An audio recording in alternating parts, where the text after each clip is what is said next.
Hello, and welcome to Season 2 of Carriage Rest Tales. As we navigate through our podcasting adventure, you're going to see some changes made at our table as we kind of learn what works for us. One of the big changes you'll notice in Season 2 is that we're retiring the dueling Dungeon Master playstyle. As such, we're going to be returning to a more traditional style of Dungeons & Dragons with a single Dungeon Master and a more player-focused storyline. The other big change you're going to see going to Season 2 is that we're going to try to reduce the length of our episodes.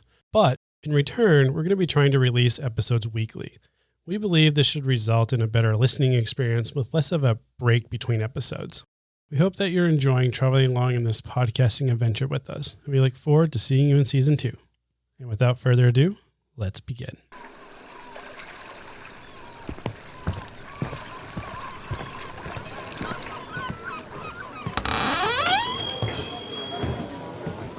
Aye! Welcome to me inn. Ha ha! It looks like the bard is about to begin. I'll pour ya an ale over the stories, fables, and tales about the swords, sickles, and spells in the depths of the swells. So take a listen to the tales that we spin here at the Carriage Rest Inn. On Season 1 of Carriage Rest Tales, 3 adventurers from vastly different backgrounds become unlikely friends as they join to the Order of Light, protecting the citizens of Ivana from the Denoa, a presence from the Shadow Plane. Through the guidance of their commanding officer, our adventurers learn to control the light within them, using their gifts to seal the rifts. However, things are not quite right in the Order. Some truths are not being told. Nomis, the Tabaxi Bard, experiences this firsthand in his interactions with the hooded figures, the self-proclaimed truth seers. Woods, the Elven Ranger, was gifted a confusing tapestry, learning that her goddess is considered one of the dark gods. And Vaso, the half-orc barbarian, well, he seemed to be taking everything in stride, until he was confronted with a hard truth. There are people living within Dorma that want to escape. With the new information gained from interacting with that shadowy cave dweller, our story takes a turn. Nomis receives a cryptic message in the form of a tapestry, his wooden dagger hovering over a golden shard, only to later bear witness to his friend's murder. Woods, trying to be of assistance to the Order, exposed her connection to Dorma, only for this later to be used against her in Nomis' alleged murder. And Vaso, after finally finding purpose and direction in his life, was then later forced to betray that purpose and become a fugitive of the Order of Light. Our story renews with Woods and Vaso aboard the merchant ship, watching their lives, their past, and their Nomis fade into the distance. What does the next chapter of our story hold for these adventurers? Hey guys, and welcome to another episode of Carriage Rest Tales. I'm your host and Dungeon Master Mike, and to my left we have... ahoy mateys, this is Ryan. I will be playing Kincaid, the Triton sorcerer. Ooh. Oh, he's as fancy as he sounds. He sounds so fancy. Hey everybody, this is Nick, and I will continue to be playing Vaso, the half-orc barbarian. Hey guys, it's Sam, and I'll be playing Woods, the Elven Ranger. So last we left off the closing scene, you guys were watching Black Bay Harbor kind of fade off into the distance, and Kincaid, Woods, Vaso, and Bonnie were kind of looking out over the sea as it disappeared. From behind you, Klein comes up.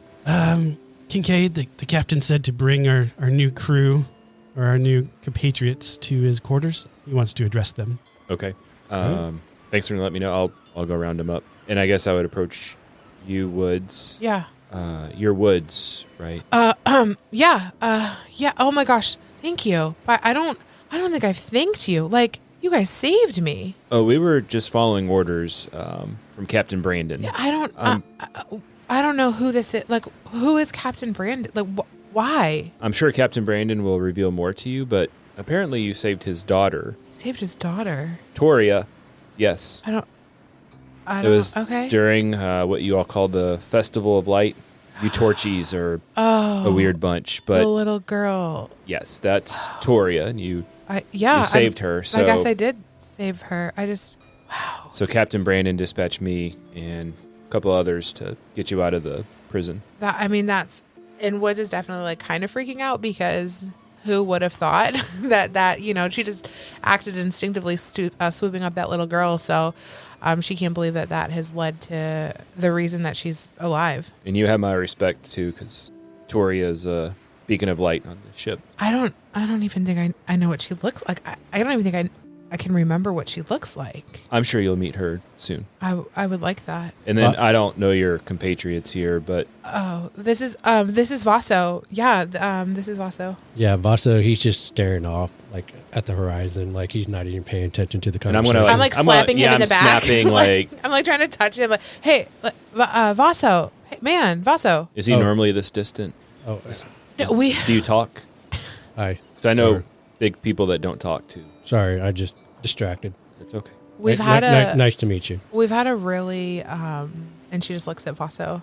We've had a really intense last couple of days. Yeah, you Torchies are always up to something. She's gonna like have this like look on her face and kind of look at Vaso like I don't. What do you mean torchies? You all are this order of light, waving your light everywhere, right? Ooh. Y'all are weird. Okay. It's been my experience. Y'all are weird, so I call you all Torchies. That's just my nickname for you. I all. don't. And she's gonna look at Vaso. I don't. Okay, whatever.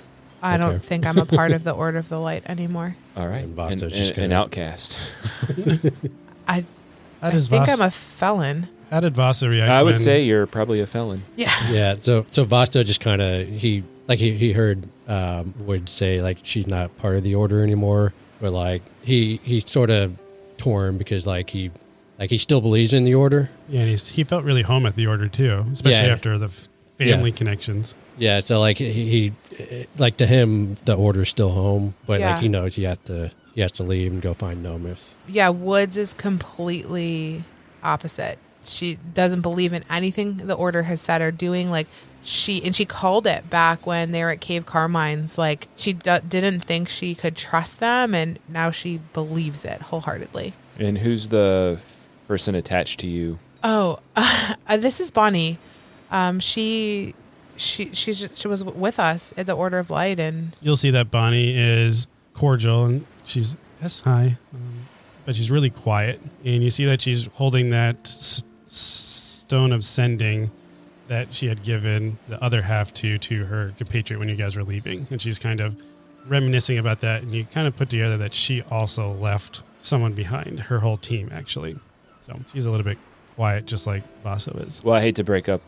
Seems like y'all have some stuff to work out, but we shouldn't keep the captain waiting. yeah, I mean, I need to thank him, and yeah, let's go. You guys make your way across the deck to the captain's quarters, and you knock on the door, and he says, "Enter." And standing in front of you is a well-dressed human man that's got his captain's hat on. Kincaid, you would know that this is Captain Brandon.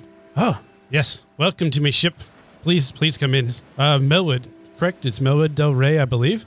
Yes, that's me. I just want to say thank you again for saving my daughter here. And he puts his hand down, and you can see that his daughter's kind of hiding behind his leg a little bit.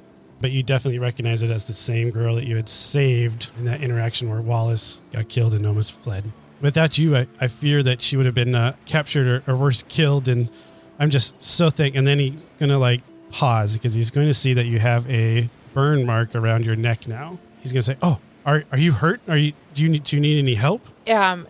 Woods completely forgot that that's on her neck, and she reaches up instinctively and grabs it and says, "No, and then everything in that moment comes flooding back to her mind, like the prison, the courtyard, the god, the deed. All of the things are just running through like a really bad rerun in her head. Take it you start hyperventilating a little bit. Oh yeah, there's definitely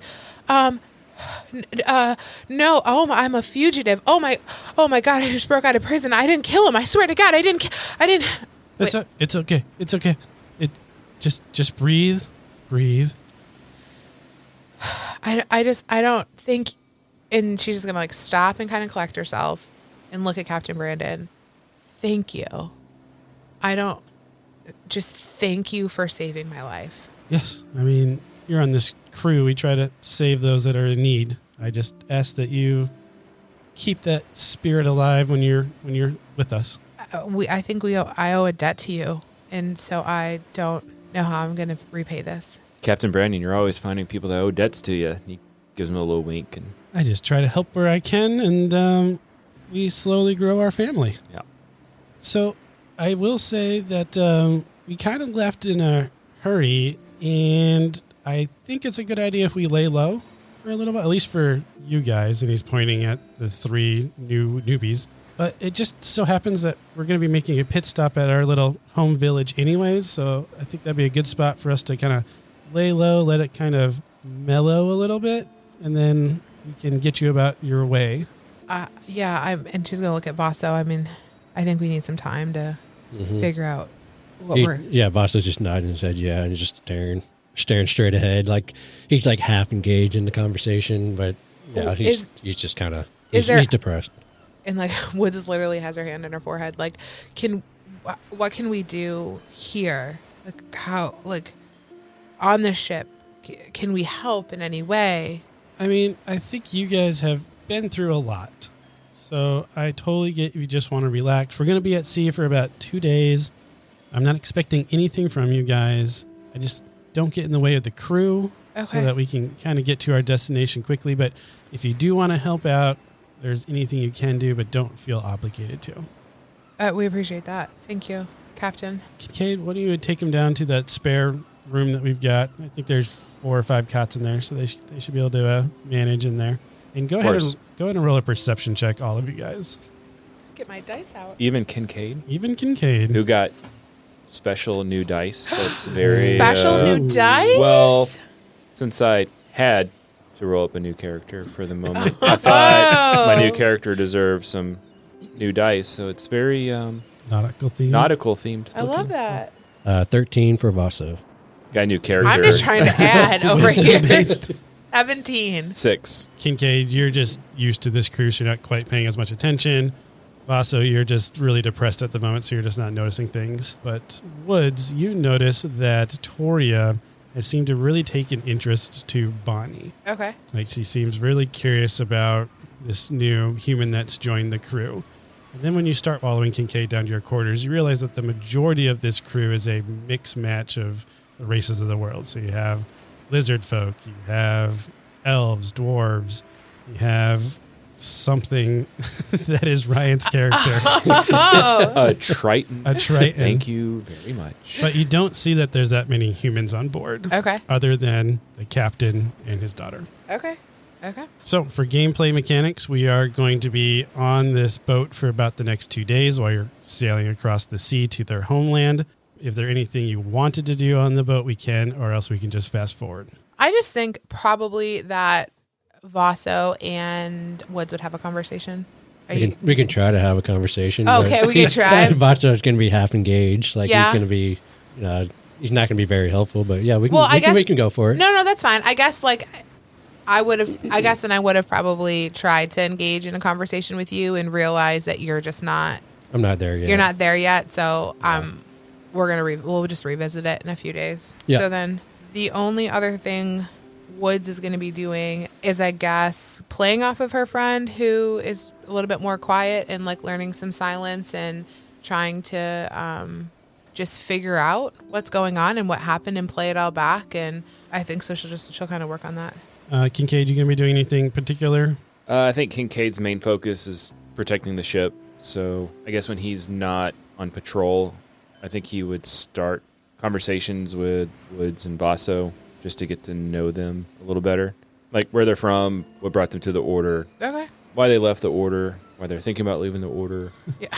Do we want to roleplay that out or no? That's up to you guys if you want to roleplay it out, or you can just let Kincaid know what he's going to learn about your characters. Yeah, so I mean, I think she'd probably go through the whole story of probably not maybe everything, but just more so recent events that she was falsely imprisoned for murder of her friend, that they can open rifts and close rifts and do a bunch of things. So they have the light with them and they're kind of just in a mess. So do you think this Nomis friend of yours is still alive somewhere? Yeah, I do. He can't be dead. He sounds like a cool cat. I hope I get to meet him. He was the coolest. And like she gets sad. Yeah, all you're going to get out of Vaso is that he's just looking for Nomis. Okay. Oh. You're not words. You're not going All right. Real chatty quarter orc. Yeah, real chatty. So over the next 2 days, there's a couple of things that you notice. One is that Toria and Bonnie start to interact with each other a little bit more. Bonnie also seems a little bit more drawn to Toria for whatever reason. You're not sure. And Wood, something else you seem to notice as you are thinking through everything that has happened, you are getting a little bit more nauseous on this trip than you normally do on a boat. Okay. And you're just feeling a little under the weather all the time, mostly during the day. And then at night, you start to feel a little bit better. But that's just what you notice. And then on the third day, and see kind of a cliff face mountain range in the distance, which Kincaid, you know, is the homestead of your little village that Captain Brandon's slowly been building over this last decade or so. As you guys get a little bit closer, you change the sails out to just a large orange flag. And Kincaid, you know that this means it's safe. There's nothing wrong with the ship, and it's, you know, actually them. That's kind of their signal to them. Okay. From what you can see from the water, because it is a cliff face, you start seeing the citizens gathering, moving towards the cliff face. As the boat is pulling into the dock, you're seeing that they have swung out this little, think like an elevator arm with the platform on it that has been lowering down. Okay. Kincaid, you know this is just really standard procedure. This is the dock. This is how you move stuff from left to right. Brandon and Toria are very excited. It's been a while since they've been home, so they say, Kincaid, unload everything, get it going. We're going to go up and meet the missus. Just get everything ready for us. Okay. I would, of course, Captain, and I'll meet you in the house shortly, and I'll start barking orders to people to get stuff unloaded. Please, to start can you unloading. please bark some nautical orders right now? I would really like to hear what you can come up with. I'll work on that. Just kidding. I don't know. I feel like we're all going to need to like brush up on our Our boat analogies. Yeah. Our boat terms. So Hey, you salty dogs. unload that crate there, Yeah, over there, unload over there. There's something about like lower Quit the lollygagging, swab the decks, lower the mast, lower the mast, move the boom. I don't know. That's what I got. clean the poop deck. Yeah. You know, all that good stuff. Parlay. Parlay. So you'll see that Brandon and Tori get on the lift first, and they go up, and you're watching this crew unloading the ship. And that's, you might have realized over the last 2 days, but now you're definitely noticing they're unloading a lot of stuff like seeds or linens or fruits and vegetables. And you pick up that this is a merchant ship. It's not a pirate ship. It's not a naval battleship. They just move goods around. What is strange to you, though, is as you're doing this, you look up at the cliff face and you just see all of these citizens, maybe about 30 of them. And they are just throwing flowers off the edge, which makes this really nice, like, welcoming party of these delicate flowers that are floating down. And Kincaid, you to know that this is just the tradition that happens in this homestead when the boat comes back. Woods really likes this. Yeah, she's in for the. It never gets old. Yeah. Every time. Really, every time. I could get used to this. They load up the crates and everything on the platform. It's returned, and you guys can jump on with the load, and you ride up to the top. Kincaid, just to be clear, has like a very small, like, you know, thing to carry, so it looks like he is helping a little bit. He's helping. Yeah, you're helping. Yeah, I'm helping. Is Kincaid a strong person or a fairly weak person? I'd say he's average. Average? Yeah. Okay. Just trying to. He's flesh not out his muscular. He's character. not, Henry Cavill or anything. Okay. Henry Cavill of the Henry Sea. Clever sorcerer. That would a little be- bit tricky. I like that idea, though. I guess in The Witcher he casts a lot of spells. I picture him like Jon Snow with blue skin and some fins. Yeah, can we get? We haven't really gotten a description. I feel like. Can we get one? So his skin, it's like a silvery blue. Okay.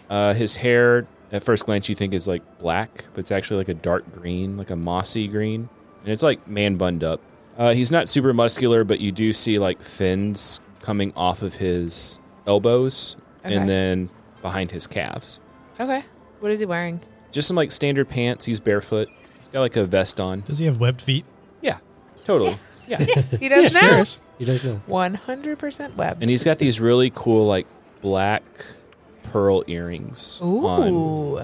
Yeah, and a trident that's pretty gnarly looking. I like it. And a vest. It's wicked.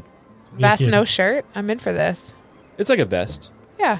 I mean, he can't really have sleeves because of his fins. So Yeah, you know, can Yeah. breathe he when can't he's in have the water. pants because the fins. It'd be kind of awkward. So he's like capris. Yeah, totally.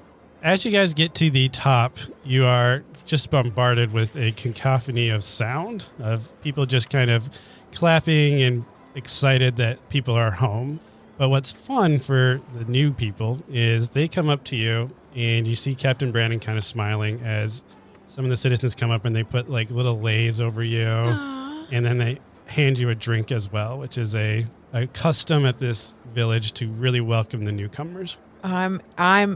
Woods is in for this snack. What are we talking about? What's the drink? Like smoothie? What do we got? What do you think it'd be? I feel like very mango-y for some reason. I want like mango, a little hint of coconut. I was thinking like a virgin Mai Tai. Okay, so I'm thinking thick, like a smoothie, like okay. pulp or something. I'm thinking like tropical flavor. Yeah. So some sort of Without the rum. frozen mango Yeah. Kool-Aid type drink. Kool-Aid. Kool-Aid. Oh, yeah. Oh yeah. Frozen mango, There's Papaya. papaya. Passion fruit. passion fruit. Okay. So as Very you're tropical. kind of drinking this, you see the rest of the sailors kind of parting off, and you putting together that they're greeting their parents or their loved ones.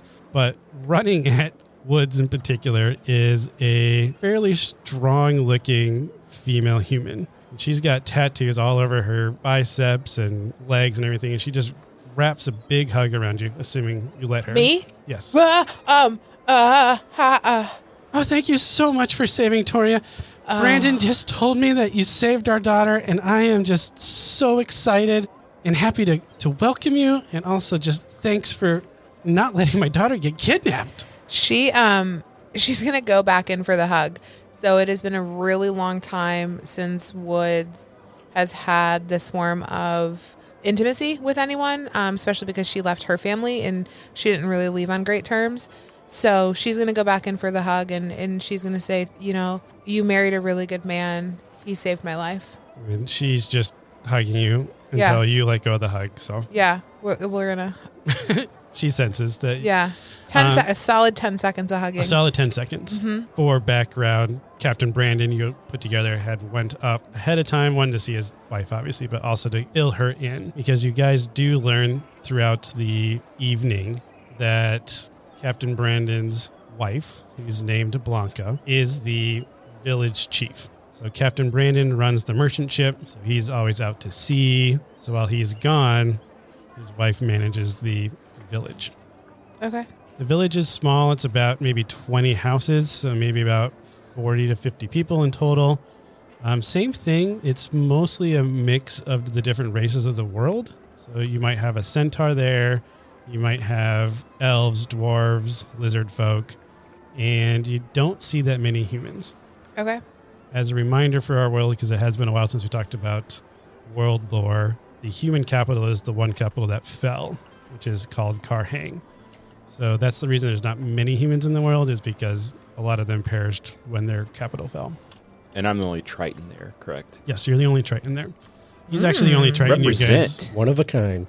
He's actually the only Triton you guys have ever seen in all of your travels. Okay. As you're looking out at this village, there's a couple things you notice. One, they have a huge flock of sheep that is kind of out grazing in one of the far fields. You also have a very large vegetable farm that's right next to a mango tree grove. Mango? Yes. Okay. Yeah, because that's how they get their mango. I'm in. They used to also have a big flock of seagulls, but they ran away. Why? Why'd they run away? Flock of Seagulls is a band that sings "And I Ran." I'm not a bard You're anymore. not a bard anymore. It's so hard to let go. I think just Ryan. You don't have to let it go. Ryan the Nope. person is a bard. Yes, he is. You You said are flock right. of sheep. I think flock of seagulls. Gotcha. Perfect. There was That's- seagulls here, but they chased them all off. That's how Because I they- roll in the Shire. Because they kept destroying their big flower garden that they had. Go. Which is actually the predominant thing in this village, is this gigantic flower garden with just rows and rows of different colored flowers. So you have purples, blues, pinks, whatever.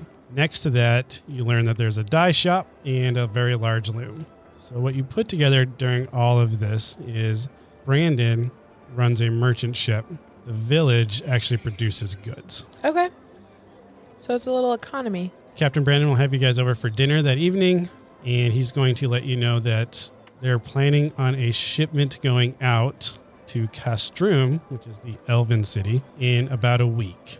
So we're going to do our first long rest in a very long time. The way I do long rest at my table is it's a week long in friendly territory, and you guys can tell me what your characters are going to kind of do during that time? So are you going to just relax, or are you going to try to learn something, or how are you interacting with these villagers for that week-long time frame? I think Vaso, like there's like a big farm there, right? Yep.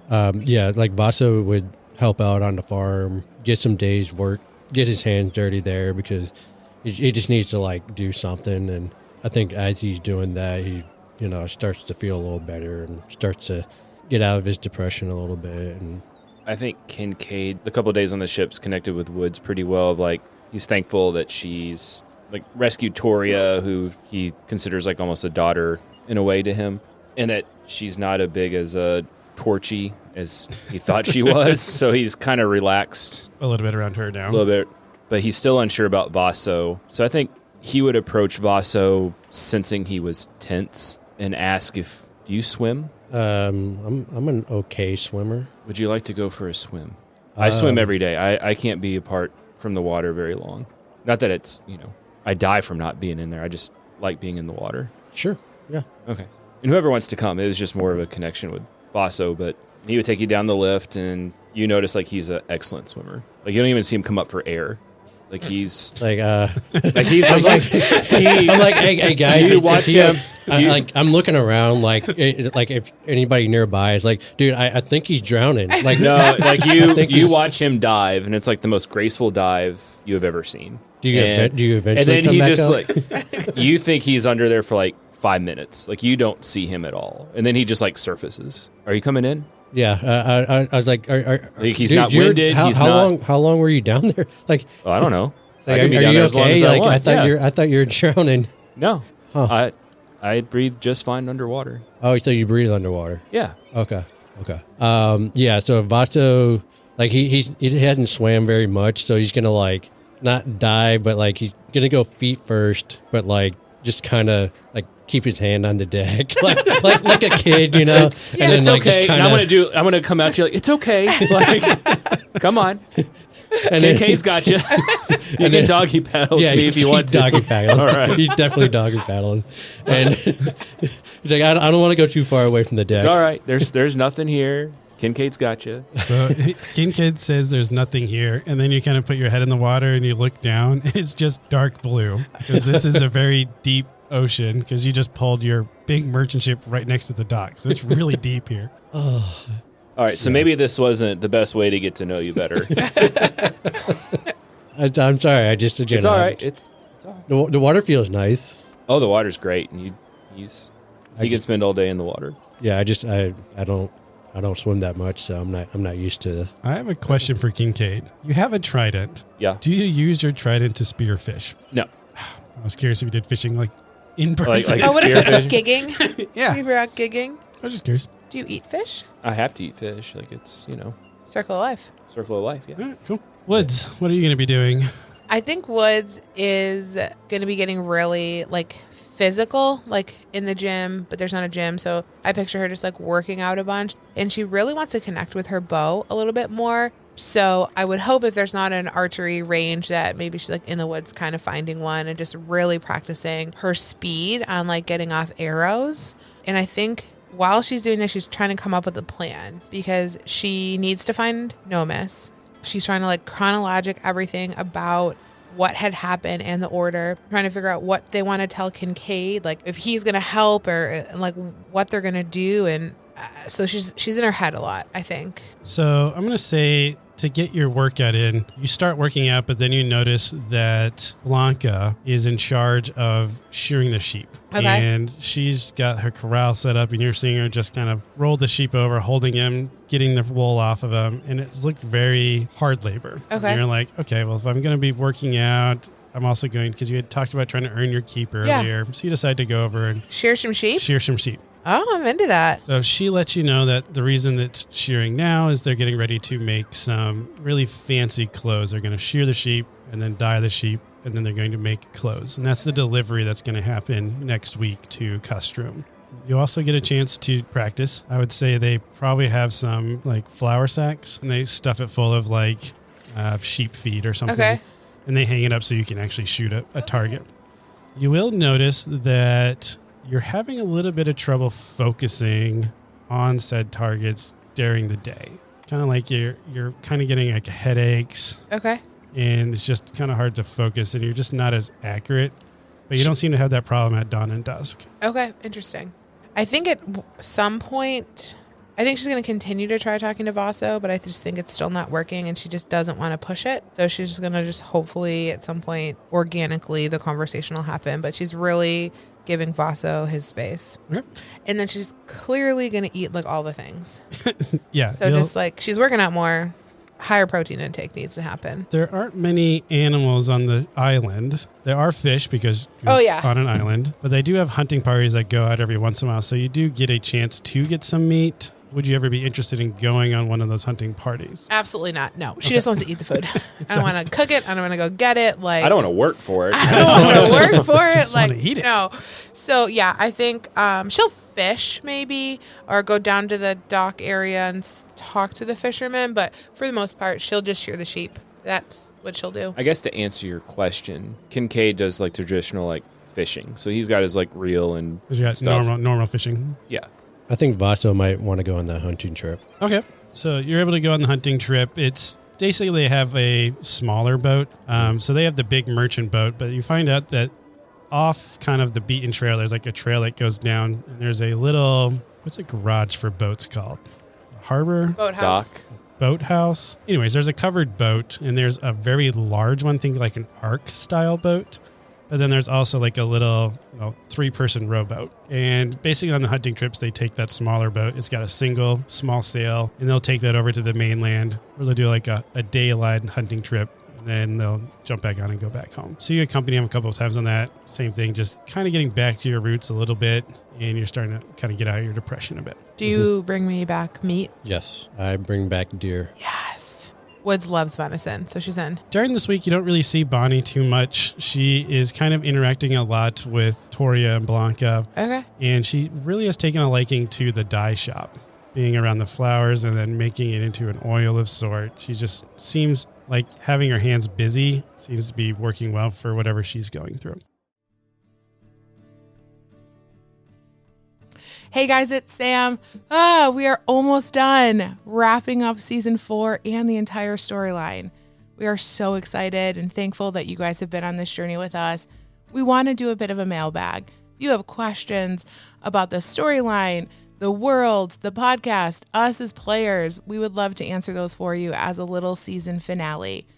Regardless of where you are in the story, if you're starting with season 1 or if you're right with us at season 4, go ahead and send in your questions either on Instagram at Carriage Rest Tales D&D or shoot us an email at podcast@carriageresttales.com. As always, give us a 5-star review if you haven't done that yet on your favorite podcast platform. Share our podcast with a friend. We are so grateful for all of you as listeners. We cannot thank you enough. We are so excited that you've been on this journey with us, and we can't wait to wrap this story up. I hope you guys enjoy it.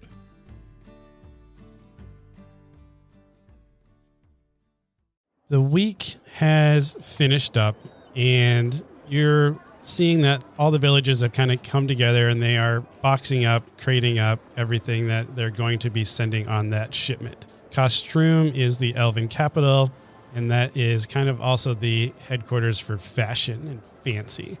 So they are taking wildflowers and these new linens that they just produced, and then they're also taking some mangoes. Like, they're kind of pooling all the resources for this big shipment. But unfortunately, originally you guys were going to be going on this shipment because he was thinking maybe he can find some information in Castrum. It's a big city and all that type of stuff. But the day before you were supposed to leave, one of those hunting trips came back, and they handed Captain Brandon something. And he's going to pull Kincaid off to the side the night before. What's up? What's up, Captain? So originally I was going to have Klein and Chad stay behind for security. I was going to take you with our newbies to go to Castrum. But unfortunately, Clarence had brought something to my attention. And he's going to hand you 3 scrolls, or more parchments.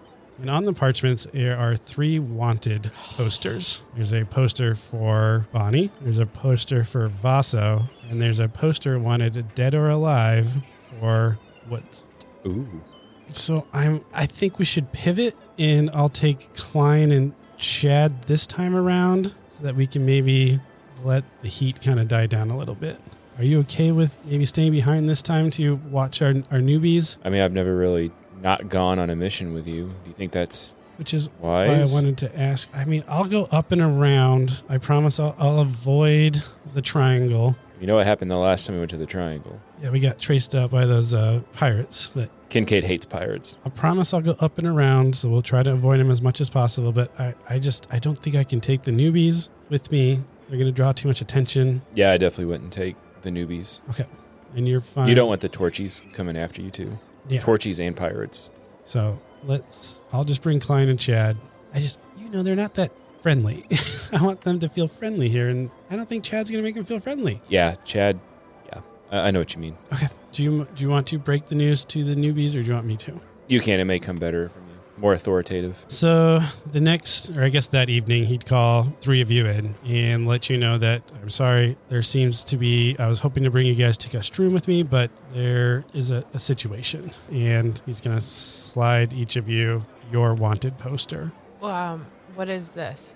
And what is going to open it? So Clarence was out on a hunting trip and stopped by a poster board and saw that they had some wanted posters for the 3 of you. So they're still actively, aggressively looking for you. And she looks down. It says dead or alive, and her heart just stops. Is the wanted poster from Black Bay Harbor, or is it from the Order of Light? It's from the Order of Light. Wow, so your organization wants you dead. It's not my organization. It's the organization I formerly was a part of. You Torchies are intense. It's not an organization. It's a complete control-seeking cult that is just lies upon lies, and just, I don't know what they're doing. But and she just trails off. I mean, I think the captain's right. I think y'all should stay here because we don't need more Torchies on this island coming after us. The seas are already dangerous enough. Are you okay staying for at least a little bit longer? I'll leave Kincaid here to help. Yeah, she's gonna just agree because in her mind she's already made a plan, but she doesn't want to share that with Captain Brandon. So she's just gonna be very passable right now. Vaso, how are you feeling about being wanted from the Order? He's angry. Uh-oh. He's trying to hold it together, but he's angry. He's frustrated. He wants to find Nomis because in his mind, if he finds Nomis, that proves Wood's innocence, and Vaso can go back to the Order. So that's what's going on in his mind. So, and this is just, the wanted poster is just, I don't know. He's like he kind of gets it, but he's also just frustrated.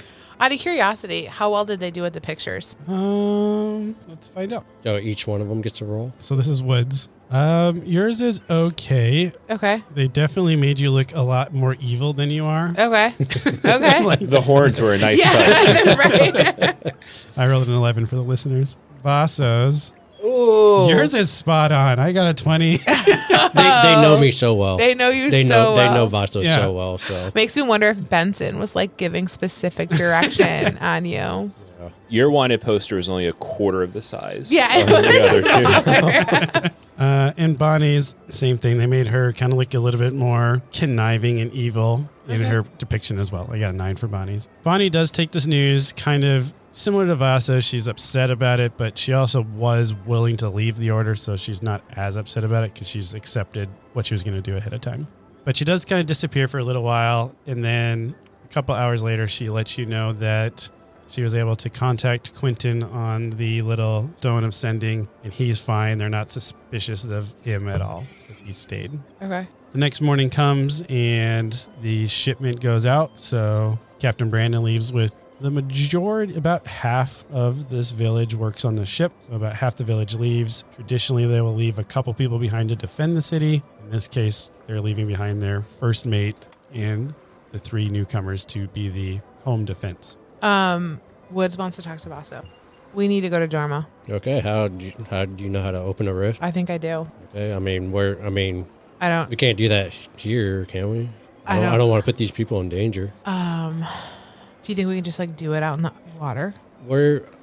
I don't think we should just go into Dorma. We have to do we have to kind of. I'm not saying we just go in it. Let's make a plan. Yeah, I mean, because one thing I noticed was when I was in there, I had ran from when I entered to about the distance that I ran like while I was in Dorma. Like that's about how far away I ended up. So I think there's a mirror. Oh, so you think if we opened it right now, we would be like on the island. Their version of the island. Okay. Yeah.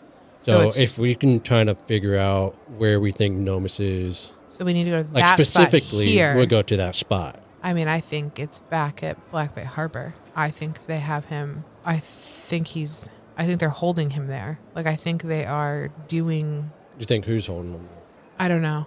I don't trust anyone at the Order of Light. I don't trust... Do you think the Order of Light's holding him? Who are the... I'm out. Do I... Because, like, I've now listened to... What do I know as Woods? What does Woods know? I don't remember. This is a great conversation. No, this is why I'm asking, because I don't remember. So what has happened to Woods? After the rehearsal, Woods had met up with Dr. Graves and Damien. You went to Damien's facility. You met with some shock troopers, and you found out that they are experiencing disillusion when they are in Dorma, similar to how Cave Carmine was when he was in Ivana. You then witnessed a person that was an Ivana citizen that was in a jail cell because they were observing him. And then he just suddenly died. And you had been told by Damien that that person's shadow had been killed a couple days before. The next morning was when Vasa was missing. And then the next thing was the festival.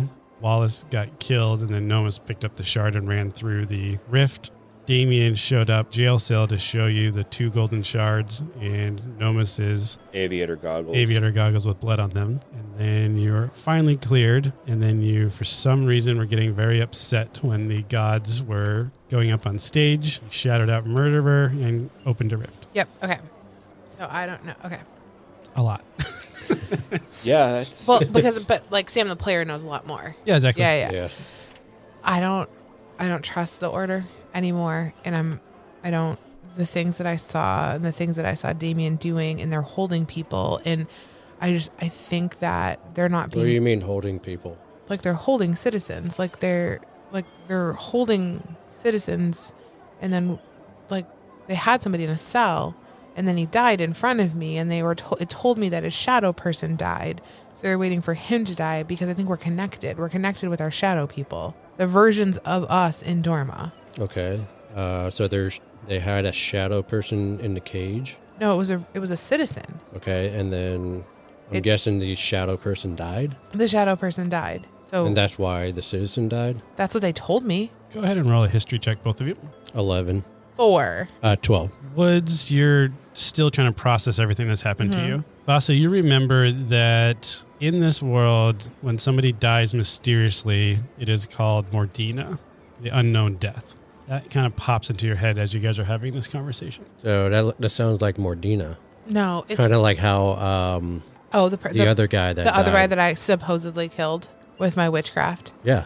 Yeah, don't look at me like I'm a witch.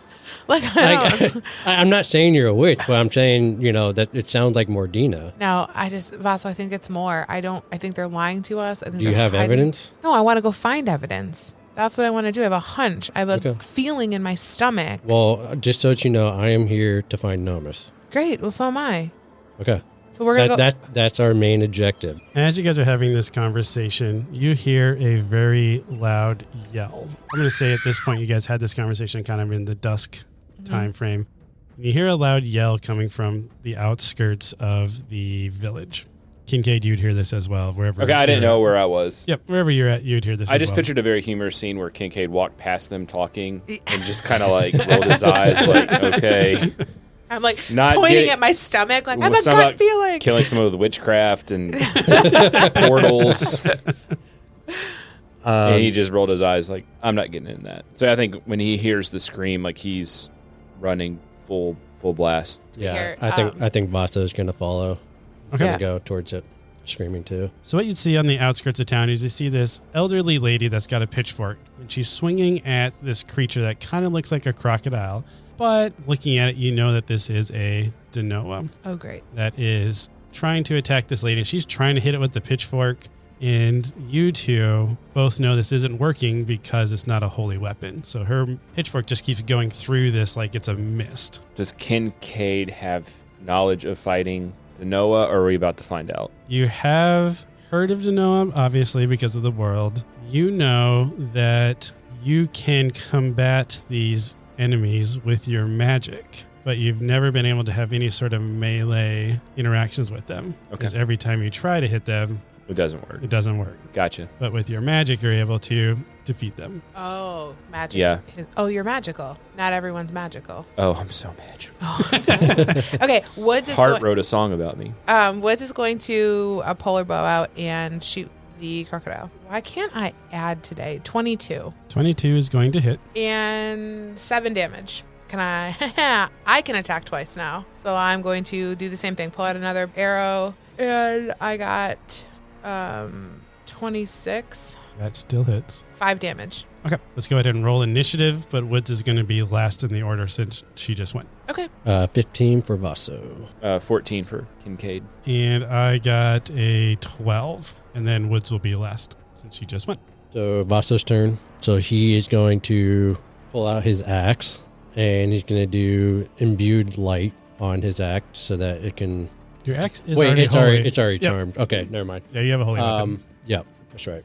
Yeah, so he's gonna go up and just attack because he doesn't see a rift anywhere. I'm guessing. You did not see a rift anywhere. Nope.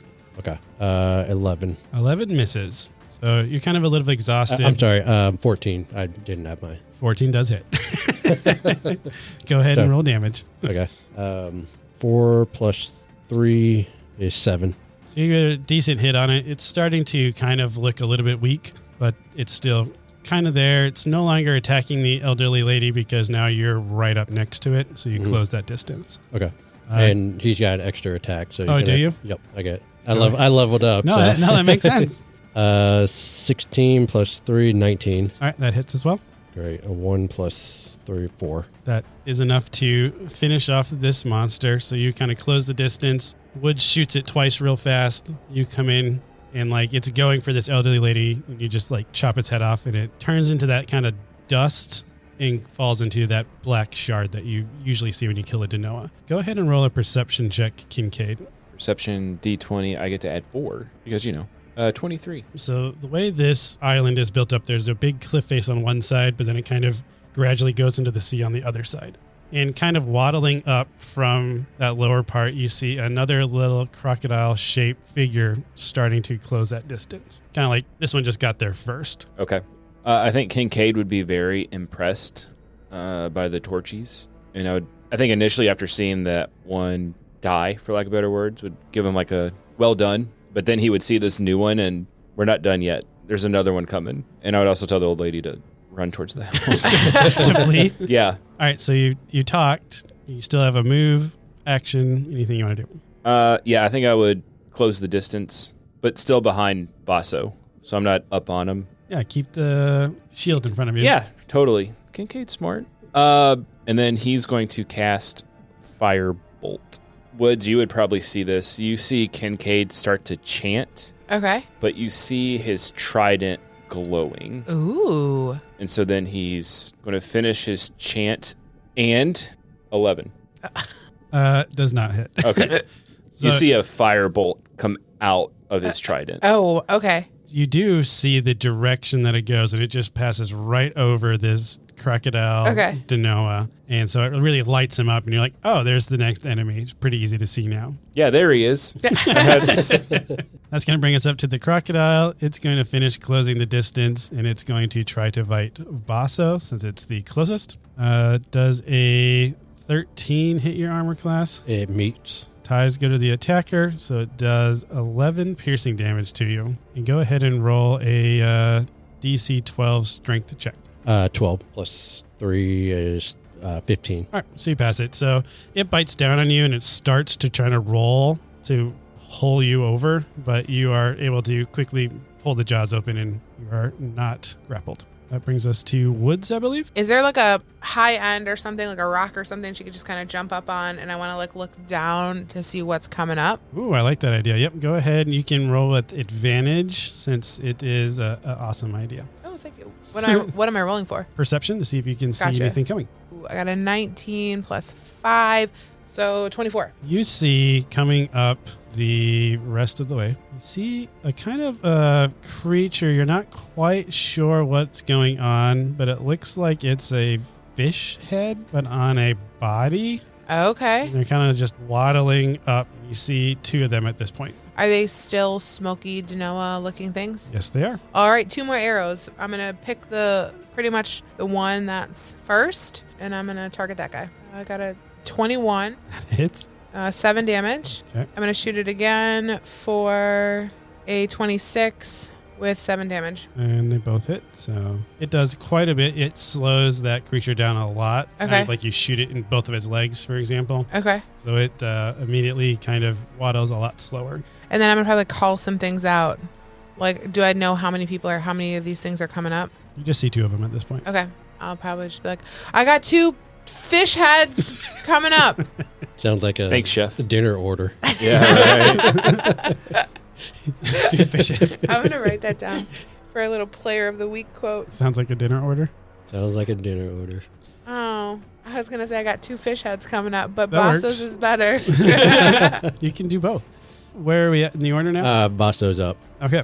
So Vasso, he just got the crocodile guy off of him, and he hears that, there's 2 of them. So he's getting angry, so he's going to go into rage. Perfect. And he's going to attack the one that's right next to him. That's right in front of him. Yep. Yeah, I'd say he's already in a pretty big rage from the wanted poster leaving. He's just working through his emotions on this poor crocodile. 16, 16 hits. 14 damage. And you take a huge swipe out of this guy. He's still there, but you definitely knock him back. Like, you hit him so hard, he just kind of goes back like 5 feet, and then you have to like step forward, which is great because you're putting some distance between it and the old lady that's running away, but not very fast. Well, he's got another attack, so he's going to attack again. Man, 12. 12 meets, so ties go to the attacker. 17. 17 damage? Yeah. It's a Dang, D12. I guess you maxed it out, yeah. All right, yep, you easily killed that one as well. So you're not having any trouble with these, Denoa. He's mad. Yeah, he's mad angry. about this situation. All right, you have a movement still, I believe. Okay, so I've killed one of them. Yep. There's still another one. The other ones are about probably 30, 40 feet away from you because They're down the cliffside. Yeah, they're kind of walking up the hill. Okay. So he's just gonna start closing the distance on him, and Okay. then he'll go. So he has 40 feet distance or Okay. speed. So you can close the distance to them, but you don't have any more attacks left. Okay. So I would say he goes about 30 feet and just kind of waits for him, and he's going to be ready in action. So whenever they come in, he's going to Swing away. swing away. All right, love it. Where does that bring us? Kincaid. All right. Cade. Kincaid's going to try that again. The firebolt Yeah.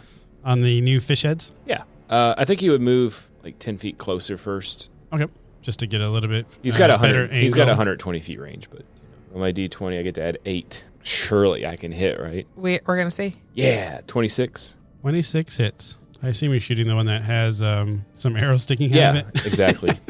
18 damage. Yep. You just scorch this one, so you have some nice fried fish. Yummy. I feel like now the order's up. I feel like Woods just feels this like heat rush as it comes flying past her, and she like whips her head around and she's just like, yeah. And then this would be the first time you two, Vaso and Woods, has seen a non-order person eliminate a Denoa. Okay. All right. Like, yeah. All right. I'm special. Yeah. No. Well, You're, No. you're a closet torchy. Yeah. No. Woods is going to Nope. yell, welcome to the team. I think that brings you back to the enemies. Yeah, monster. Okay. After seeing that little fire kind of shoot down at his compatriot, he locks onto you, and you start to see a glow start forming around this last little fish head monster, and he is going to cast a dark energy at Kincaid. So go ahead and make a dexterity saving throw. Certainly. 9. So you're going to get engulfed in kind of a necrotic energy, and you're going to take 6 necrotic damage as you start feeling a little bit of your skin kind of get attacked by this magic that was just casted at you. And then it's going to continue waddling up, closing the distance. So it's getting close to Vaso now. So Vaso, I think you prepared a ready action as your reaction. Yeah. All right, so go ahead and swing away. I don't know if you can do attacks as reactions, but we're going to do it. Why not? He's in First one. rage. He's in rage, yeah.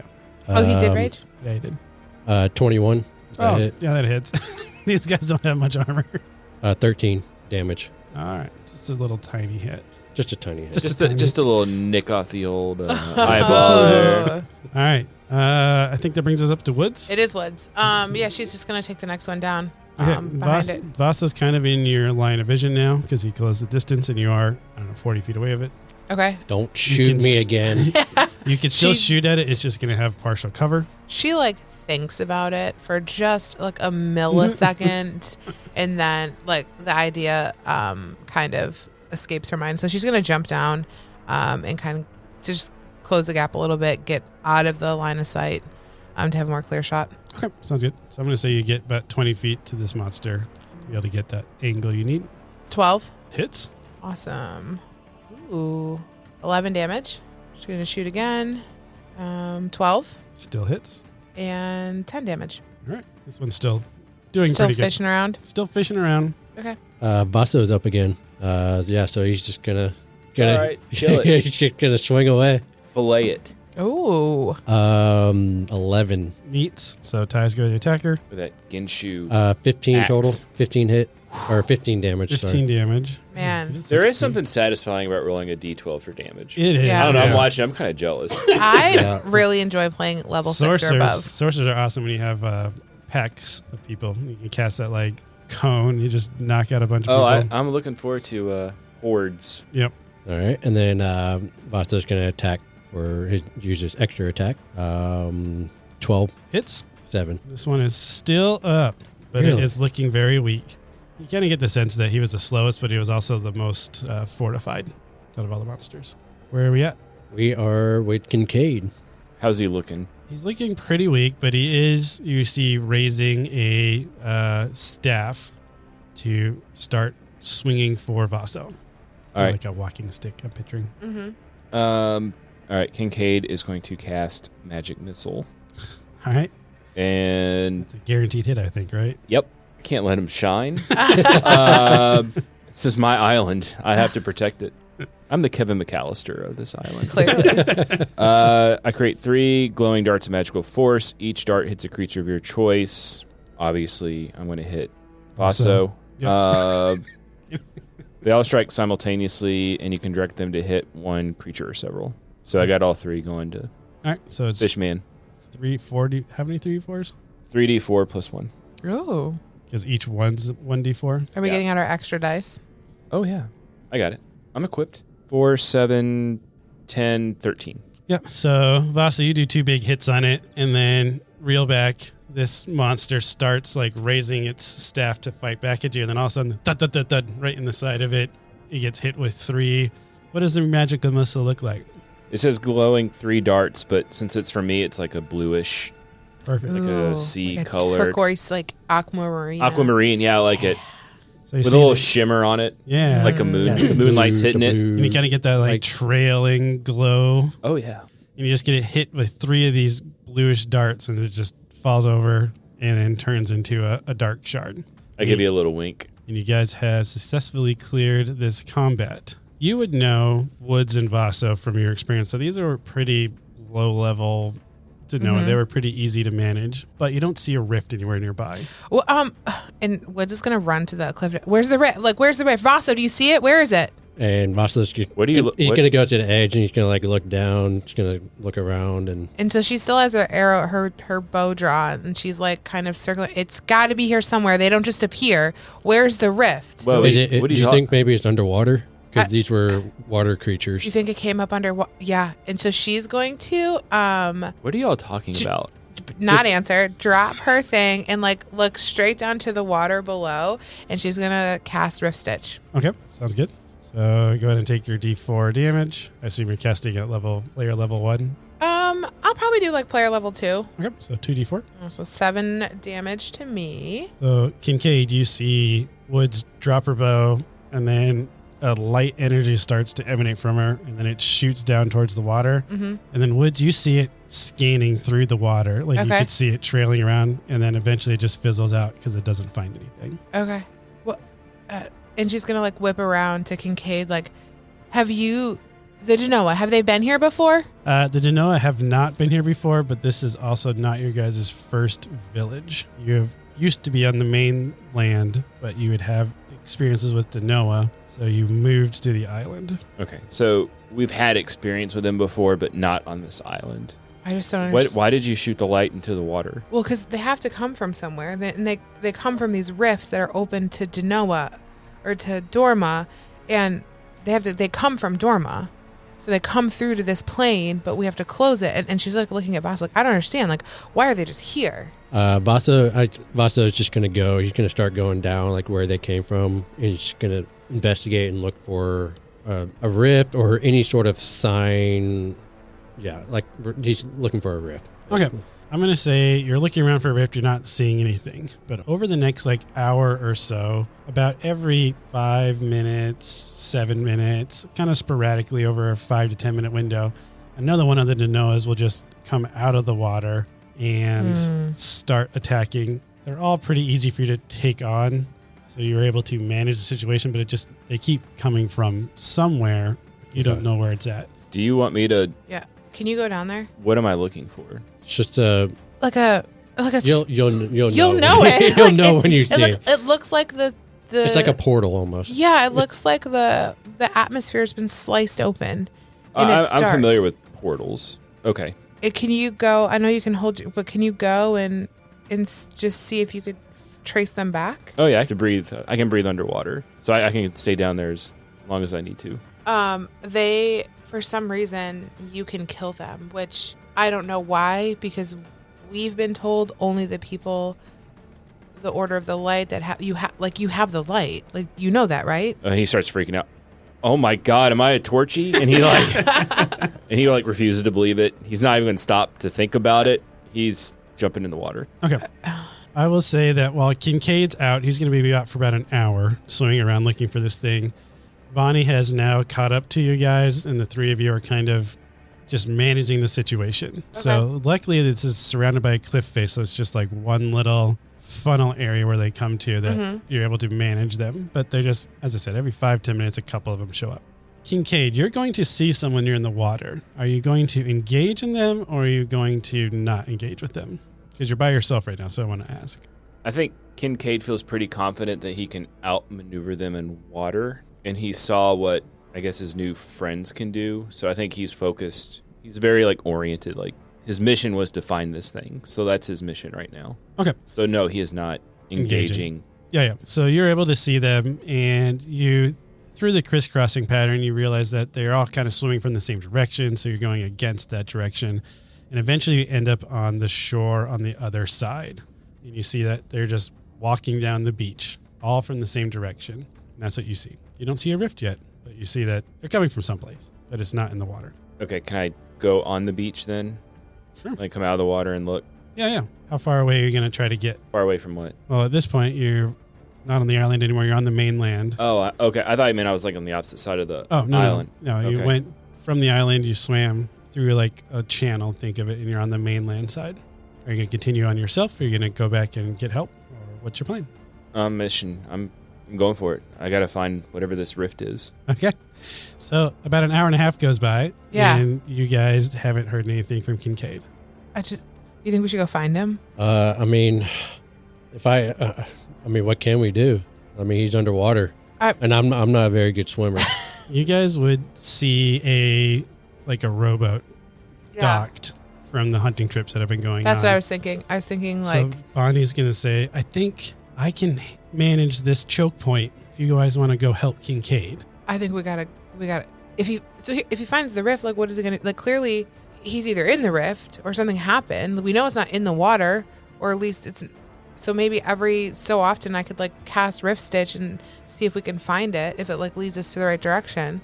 I mean, don't cast Rift Stitch until we actually find it, because you're just wasting energy and hit points. Let's get on the rowboat, and then let's look down. Let's try to look. Just go out there and look from the rowboat. So. All right, we're gonna row.